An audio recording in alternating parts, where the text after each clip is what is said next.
Hello and welcome to Kabbalistic Astrology, the world's weekly forecast. This is this week's forecast with Matt Taylor and me, and we speak about astrology, all things planets, and what's going on in the stars. And we give you also coaching tools, some insights from our work, some insights about the collective energies, and so you can maneuver yourself better through time and space. And basically get closer and closer to your life purpose. Hi, Matt. How are you this week? I'm very well. How are you? I am very good. Thank you so much.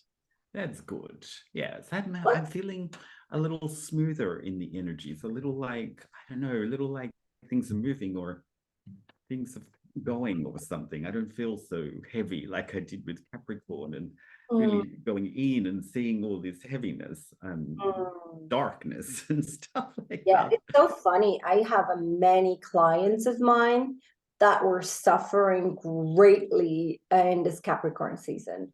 They I get so many messages was like, what was going on the last month? It was so hard. I suffered a lot. I felt terrible. I didn't feel good. It didn't look good. So basically everything was wrong. So it was really interesting to see how much that Capricorn, also with the Taurian energy, I think, how they and they made it difficult. It was like walking through the mud. Yeah, it's exactly it. No, it's very heavy. And it's that heavy, earthy, wintry, dark month. And in Kabbalah say there are 3 negative months. Negative not meaning bad things are going to happen, but negative more meaning that there's more spiritual work to do, that you feel your work more. And particularly in Capricorn, it's like pain and suffering. So when you said the word suffering, it was really like, it's like it's bringing up a lot of old things. Very old things. Yeah, Capricorn people by nature are very past orientated. Like they remember a lot of their past, and they remember the past is very important to them, but which is okay. But the thing is they base a lot of their decisions on things that happened in the past. They remember the suffering of the past, and so they always make decisions away from things that have happened before, so because they come with that heavier Saturnian earth feeling connection, which is like all your karma. So it's kind of that they have that imbued in them. So we all go through that month always a little bit heavier and harder and thicker, like a big kind of dense stew kind of that you're trying to turn like that. Very good for me that I decided to start traveling in this month. It's against the nature of the month. It's always very good to do something against the nature of the month. It helps balance the energy a lot. Totally. Yeah. So what's going on this week? Let me know. So it's a great question. We are already flying through Aquarius, because when you're in Aquarius, there is no time, space, or motion, right? That all of that heavy, blocked, sedentary, barricaded energy of Capricorn is blown away, and we are going into no structures, no limits, lighter, flexible, agile, manipulation of the quantum. This is all Aquarius. Imbued in an Aquarius is that freedom, is that ability to go outside the structures, outside the mainstream, outside of everything, and be sort of more free. I guess the freedom is very important to the Aquarius. And we know in the ancient texts that a lot of the stories that happen are coded with the nature of freedom. Like, what is freedom? And of course, many people think, driving in your, like you're doing, driving in your car, working around, it's a kind of freedom. But really what we're talking about, energetic freedom, is removing the klipot. The klipot is a kind of shell, or a kind of hard nature, like an eggshell, right? And that sets in over your energy. So when you have a trauma or a suffering or pain, which is all very real, in this reality. It's this very real. It kind of like hardens over your light. So we are in this month able to remove like layers of klipot and lighten up and free up. So really it's energetically related. All of these stories are always coded with energy. And so Kabbalistically, we get all sorts of, ancient codes and tools and practices that help us remove the shell. So if you think of a shell, it's a kind of inward energy. It's holding something in. It's introverted, it's hard, but you think the yolk inside the shell, when you release it, it flows out, it's sharing, right? So one is inside on itself and the other is open and sharing and movable, right? So we want to connect to being more of that yolk kind of feeling where we are sharing outside of ourselves, unlimited in that flowing energy. But we mostly react from that shell, that we're building up. So we're not taught that. We're taught that the good and the bad and the evil and the winning and be a good boy and a good girl and a bad boy and a bad girl, they're all separated out, right? They all get like compartmentalized. This is good for me, this is bad for me.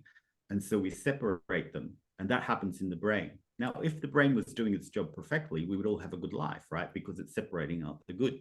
But we are always having conversations like this. So how can we be trusting the brain to tell us what is good and what is bad? It's like, if I really knew what was good, I would be in my perfect life, right? So even by people who have a lot of logic can really see that doesn't happen. That you could give me the most logical person in the world and you tell me all the things that are good and say, well, why don't you have a good life if you know that? Why don't you have the life that you want? Logically, it doesn't work out. So that's because we're separating things out in the brain. And then we separate things out incorrectly. So the brain is completely doing a whole trick on us. And this is what we call the illusionary reality. Yeah, the way I'm reacting to things, the way I'm dividing things, the way I'm separating things. It's fleeting, it's momentarily, it's not correct, it's kind of thing. And this illusionary reality is what we see with these shells, right? We don't naturally see what's the real goodness. The light is the goodness because it's hidden. So the good and the challenge is always wrapped in the same thing. It's always one, it's always together, it's always unified, but we need the ability to really see through the shells and reveal the light inside all of those traumas. So the pain and suffering is real, but it's there inside of it is the freedom we seek, the freedom from the pain, the freedom from the trauma, the freedom from the limited nature in which I always respond to things, the freedom from incorrect information about the way I'm seeing things. So this is kind of in the month of Aquarius that we get this kind of idea of being able to be free, but really it's energetically free.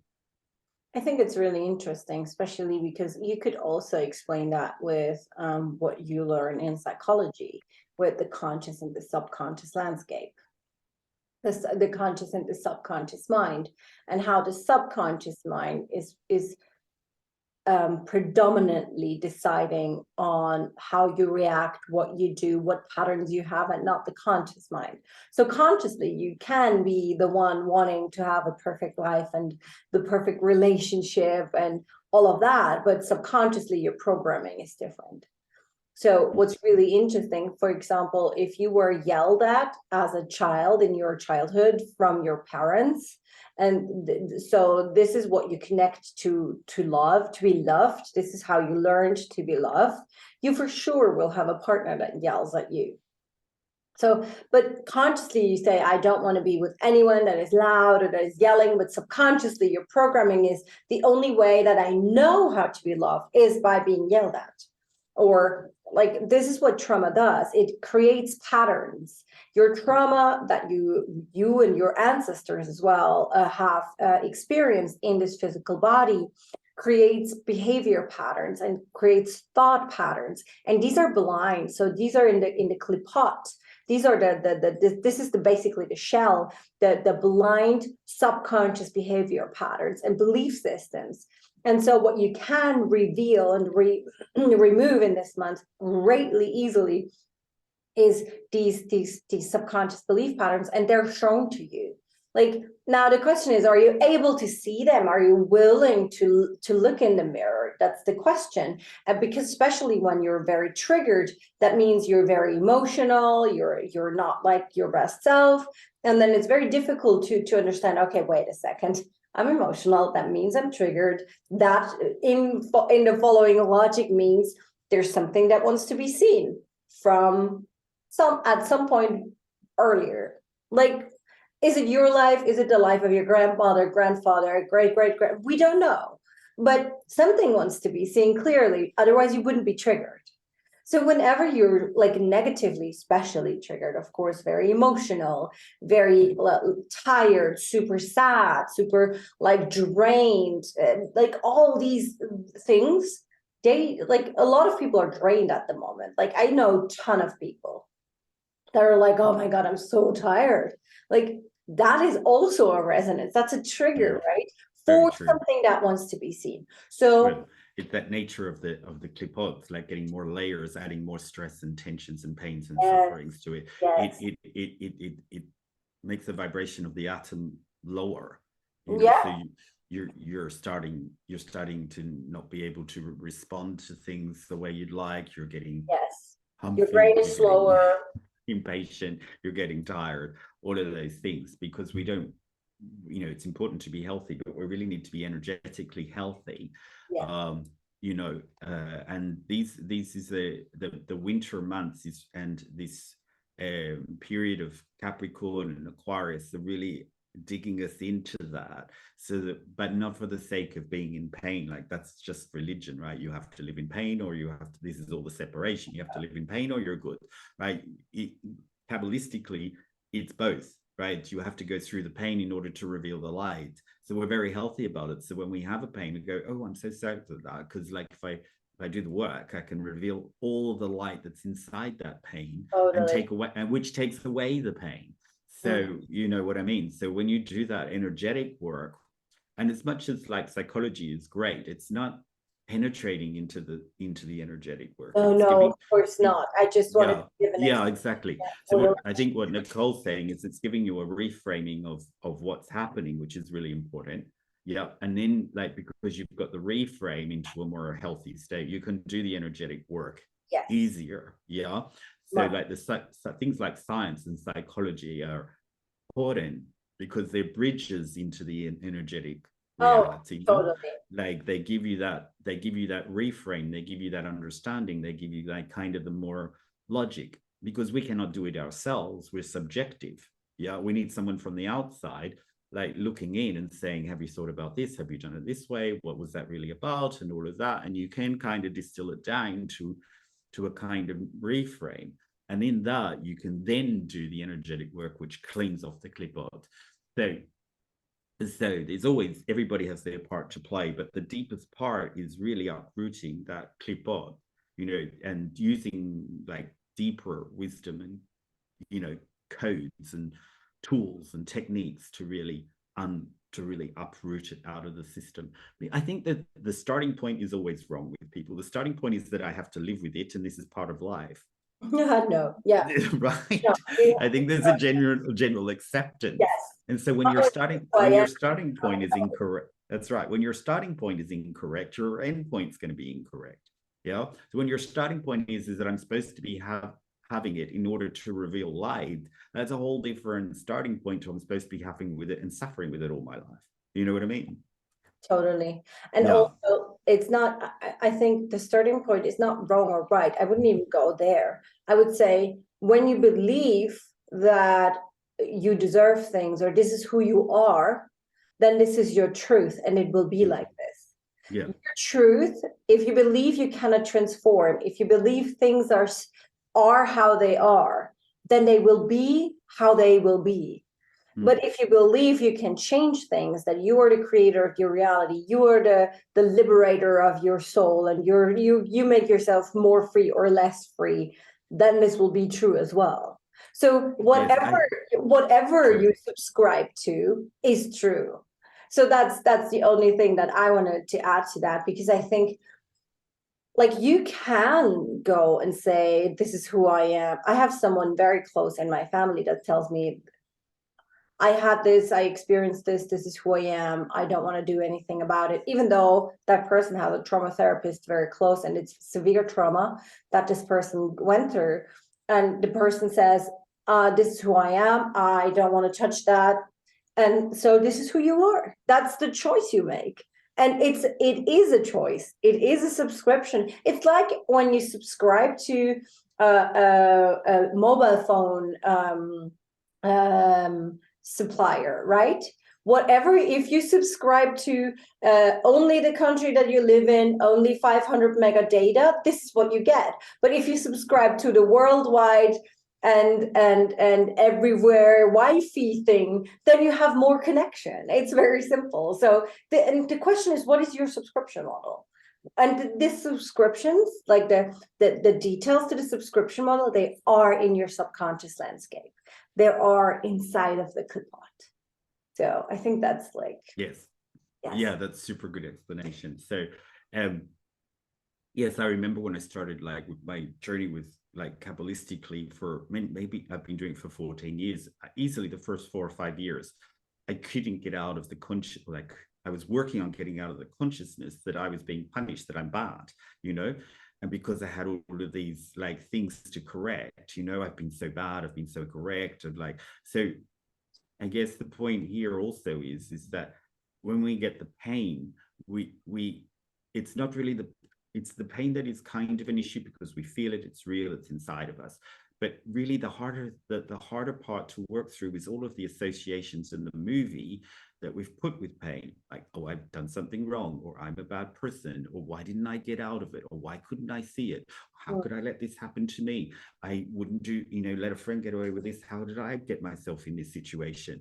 And all of that movie is like, has to be unwound over time, and then you can start to work on the actual pain itself. So getting from a journey of where we are into really revealing light is that it's a long piece of work, right? To really undo all of the associations and movies, even that we associate with pain, is a piece of work. Yeah. Love it. Yeah. So let's go on, because we have an interesting point here also in the chart where the moon and the north node begin the energetic week in Taurus conjunct. It means they're on the same degree.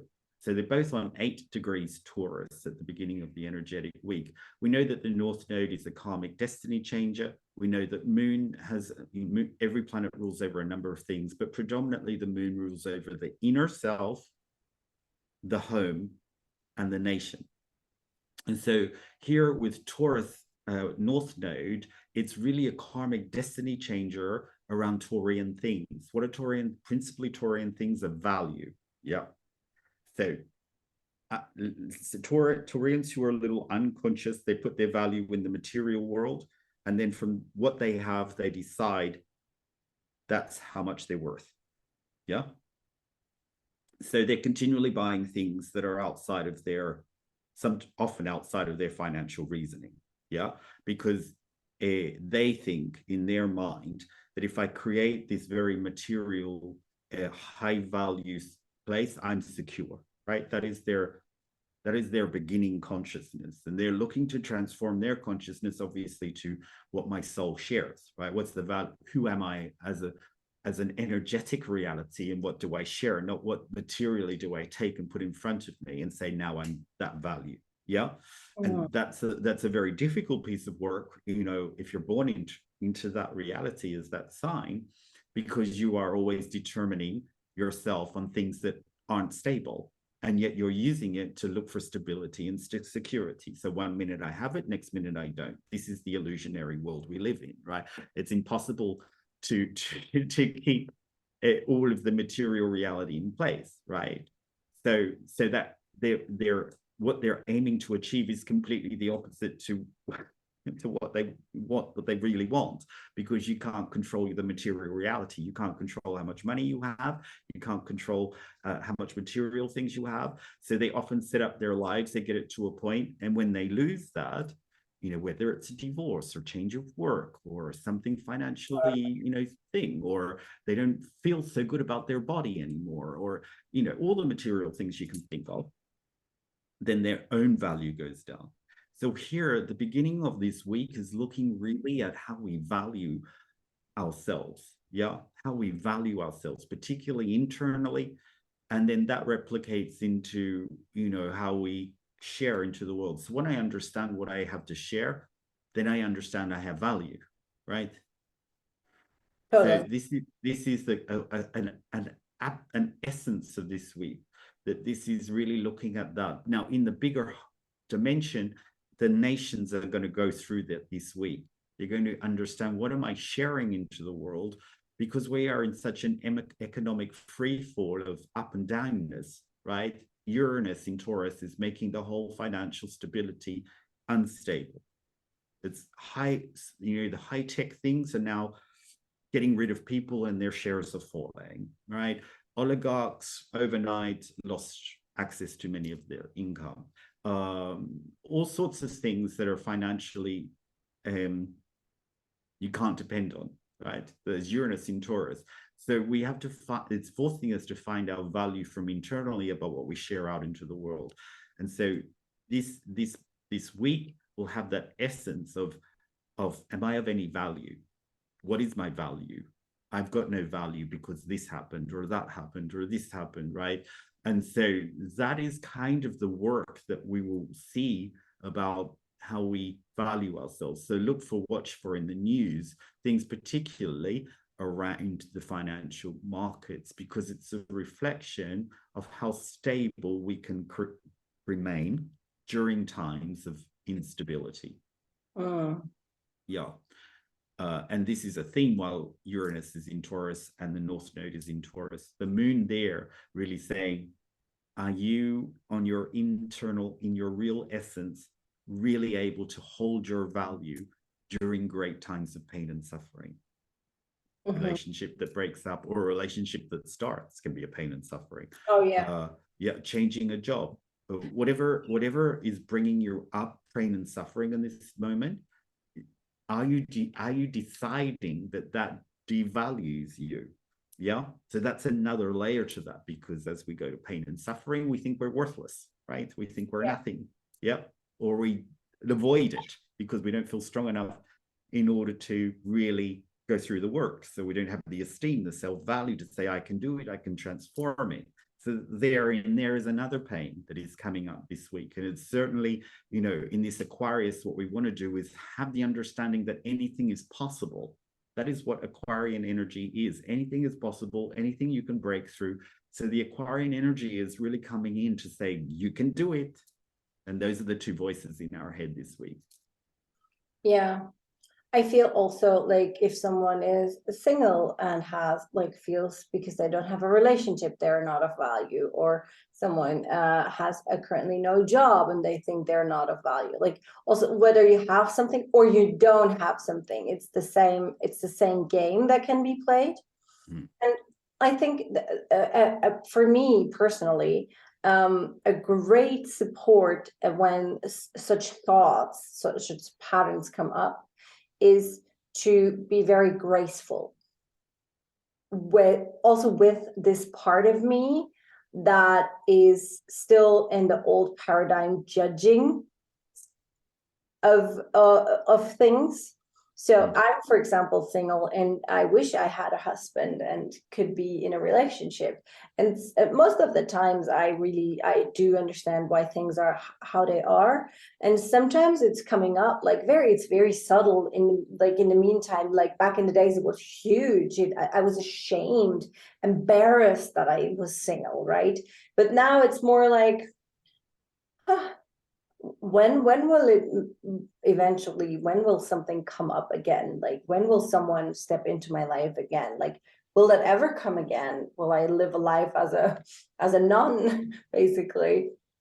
And all these thoughts, and when they come, I'm like, and I try to be as graceful, as if the great soul in me would be looking at that part and say, oh, I do see you're this human this human side where you have these feelings, and I try to embrace these thoughts, and I made the experience that really helps a lot with, like, try to be as graceful as you can with situations of negativity. Also, like when you have a breakup, when you lose a job, when you try to look at it from a point of grace, and that will change, not the total thing, of course not, but there is a lot of power, a lot of self-esteem, a lot of love, a lot of self-empowerment in this way of looking at things gracefully. Yeah, I agree. And it takes us neatly onto this Venus in Pisces. Venus starts in Pisces, which Yes, is yes. yeah. Venus in Pisces Venus loves Pisces, right? I have Venus in Aquarius. And it was in Aquarius there for a few weeks. But Venus and Aquarius are a little bit at odds with each other. They're like Uranus and Taurus. They're not compatible with. You have to join the two energies. Like, you have to take the best of both worlds and keep joining them, because Aquarius likes to be free and Venus likes to be Not so in a relationship. Yeah, in a relationship, and with things and with stuff and with people, right? So, and Aquarius is very modern and Venus is very like, let's enjoy the things we have, right? So it's a conflicting energy, right? I have to work very hard on not wanting to like be in a relationship. Now I want to be free and I want to be like, right. That's the I have to find the balance of the two. I have to be in a relationship, but feel like free to be me or something in the relationship. Okay, I have to rework the whole thinking of it. So Venus in Pisces is much more lovely, and Neptune's in Pisces as well. So Venus and Neptune Neptune is the bigger brother or bigger sister to Venus. Yeah, they're like, Venus is the lower frequency, Venus is the higher octave. Venus is the lower frequency and Neptune is the higher octave of them. They carry the same qualities, but Neptune is a lot more universal and Venus is a lot more to do with the things in the earth world. Like Neptune representing higher love, unconditional love, higher sharing, our spirituality, compassion, kindness, higher creativity. Yeah, your creativity of your higher self, and how you bring your higher self into this world. And then Venus is very much that on the lower octave. So my love, my compassion, my image, but really in the physical body, right? My physical relationships, my physical feeling of myself, my self-image, arts, creativity in the physical sense. Yeah, here in Pisces, it's more with the Neptune. So really we get all of these big thinkings, big spiritual movements, big creativity, and it's been there since 2012 and it'll be there until 2026. That's why we have so much of a proliferation of spirituality infused into things. Yeah. So where it wasn't so cool before, now it's kind of like, oh, here's my Louis Vuitton handbag on Instagram, and then underneath someone's written something spiritual.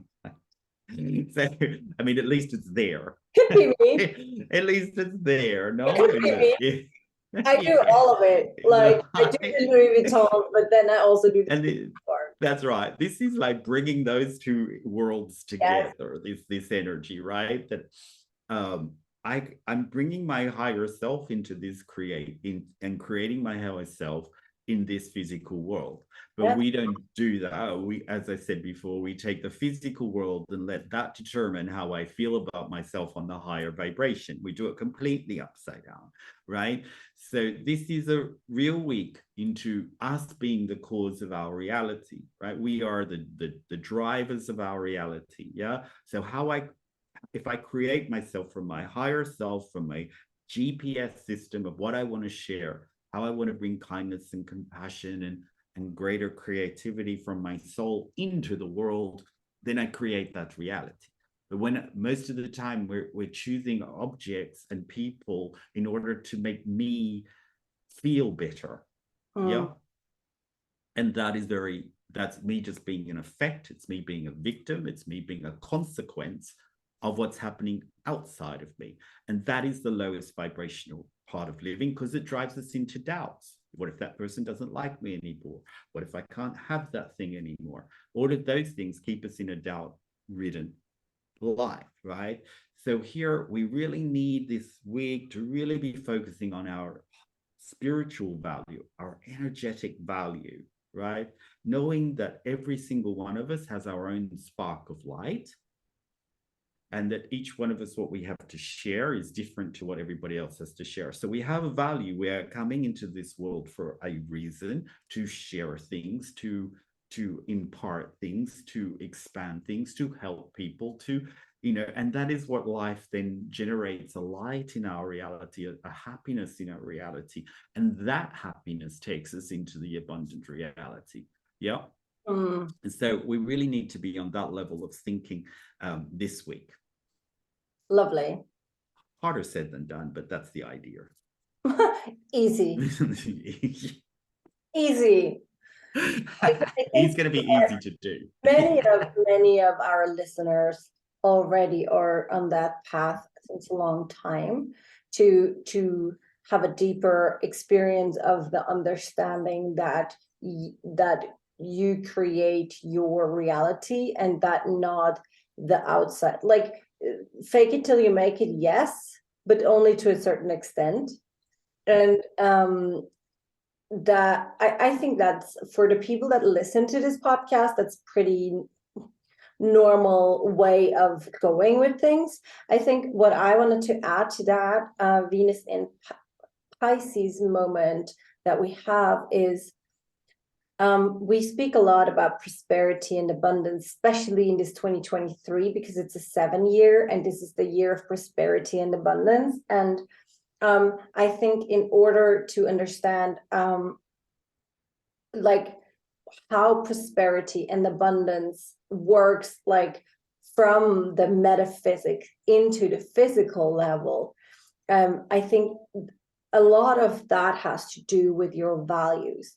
And what you can understand is that speaking ill of others, speaking ill of yourself, is the numbers. I would even say speaking ill of yourself is the number one reason why you are not prosperous, why you are not experiencing abundance.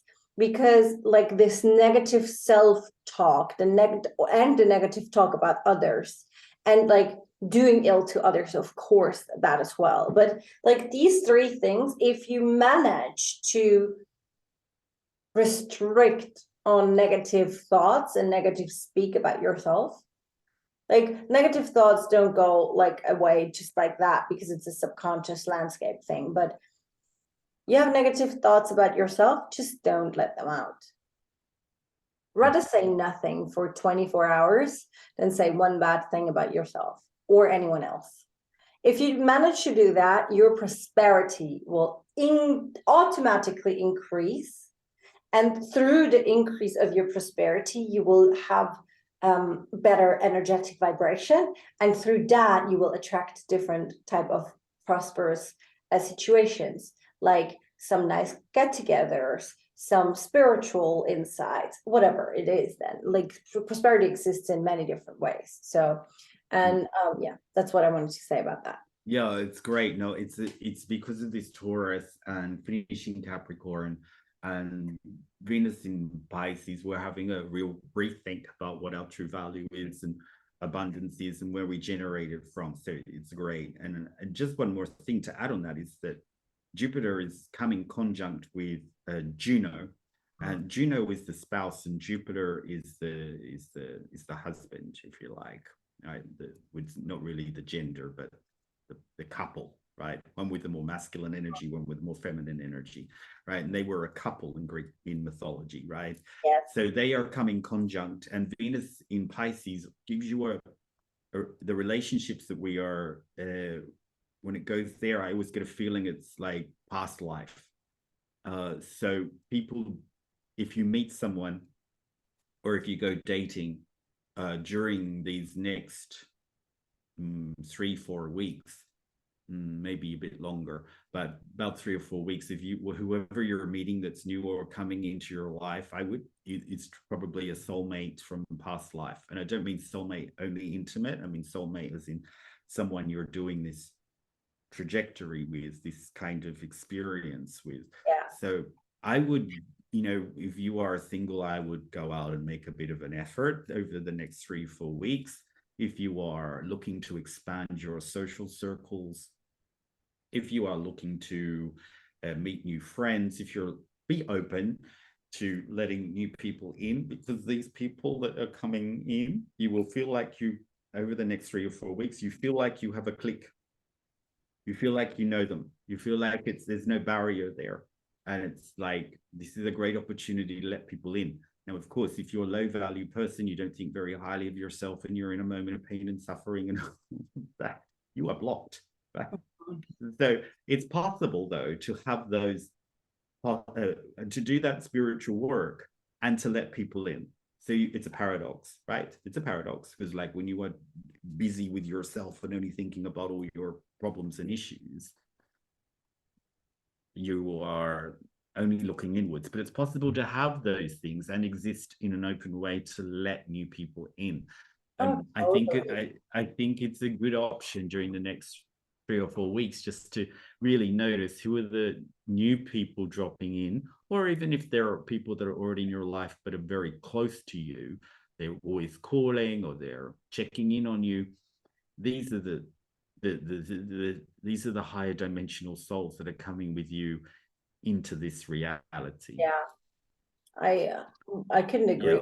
Yeah. Good thing we traveled during this time. Good thing though. Yes, you're very open and exposed to new possibilities. Yeah, I'm absolutely like living around Italy in February, so good for me. I think that's very nice for you too, because Matt is coming as well. I'm popping into your reality in Italy. Look forward to that. Yes, well, there's a clue for us, isn't it? Yes, we have this opening. Especially Matt and I we will be in Naples together.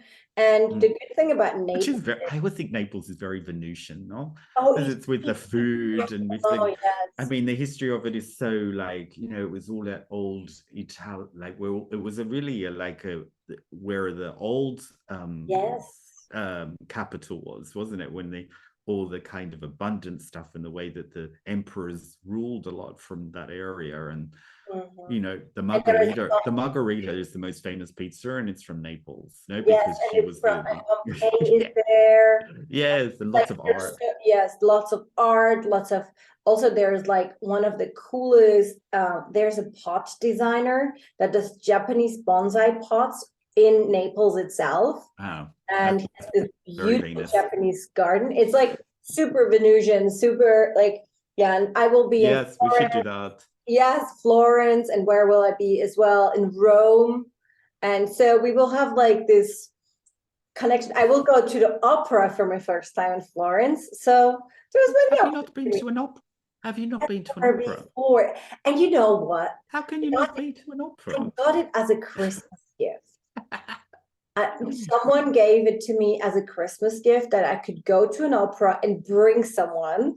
So Bettina, my friend and business partner, she's traveling with me to Florence and Rome. Another friend will fly in from London in Rome. Matt will fly in for Naples. So we will be like a bunch of spiritual people, like enjoying Italy during this Jupiter-Juno conjunction, which is like... It's nice, no? About Jupiter and Juno, I have this friend, and I'm very spiritual, as you might know by now.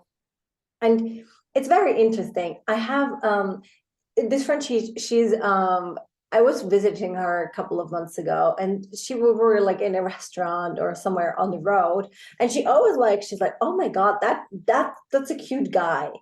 And part of me was like, why would you say that? It's so objectifying. Like, why would you? Do you not say that? Do you not think that? No, wait. And I was like, why would you do that? It's like very objectifying someone, like. And then I asked her, and I was like, why did you do that? And she said, well, I think it creates an opening to that. Totally. That you're open to see someone even. And I was like, oh my God, that's such a great idea. So now whenever I'm on the road and I see someone that I find cute, I admit it to myself at least. Not speaking it out loud most of the time. I kind of remember that in Switzerland. I was like, oh, that guy's cute. And I remember you just flinching a little bit. And I it was find, like, yeah. probably because, as a woman, when I'm back in the days when I used to wear makeup and high heels and all of that, I was objectified so heavily often. And I found that very that's different. it was very uncomfortable. So yeah, I never that's used a that. I to objectify a man. that's an icky feeling. That's an icky feeling when a man does that, when you're like that. That's not a hard, but just to like, oh, that's cute. Yes. That's a more fun, flirty. But now I'm crushing on people as well. I'm now good on you. on a symphony. They're how do you call these guys, which are like conductors? Yeah. I have a crush on a conductor now, so it's I objectify that guy now. Yeah. Yeah, good for us. Good that they're getting together. No. Yeah, I think if you're coming from a fun, like lighthearted, entry point, and you are bringing your energy to share, and you are remembering, like, there's a healthy ego where you're going, you know what, I've got a good energy, I've got a good vibe, I can go and, speak to this person. I've got things to share. I'm all right.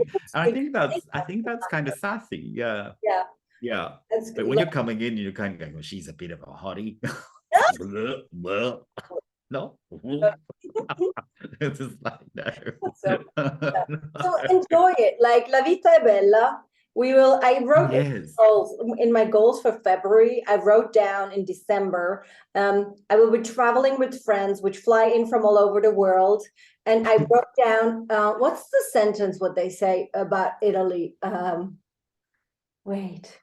It's like something enjoy your life type of thing. Yeah, it's the Dolce Vita, no? La Dolce Vita. I wrote it down like this, even though I was planning on traveling in France. So now I'm ending up in Italy. Like I manifested this stuff. You have a very Italian vibe. So I think you're going past lives through here. Oh yeah. During this time, for sure. Yeah. It's so funny. Yeah. So good for us. Good for us. And good for everybody else, like whatever you're going to go through. I think if you've got something that's coming into your reality, like this, it's very past life in the next 3 or 4 weeks. And if anybody can awaken some things and give you some clues into your soul. Yeah. Anybody want to join us and have more? We are available for tours. No, we are available on meetings and get-togethers. Let us know. So yeah, I mean, Nicole's more interesting. She's got Florence, Rome, and Naples. I'm the Naples end. So you make. If you're like flying in somewhere, you let us know. You let us know. Okay. All right. Thanks so much for listening, guys. Have a wonderful week and enjoy it. Bye. Bye.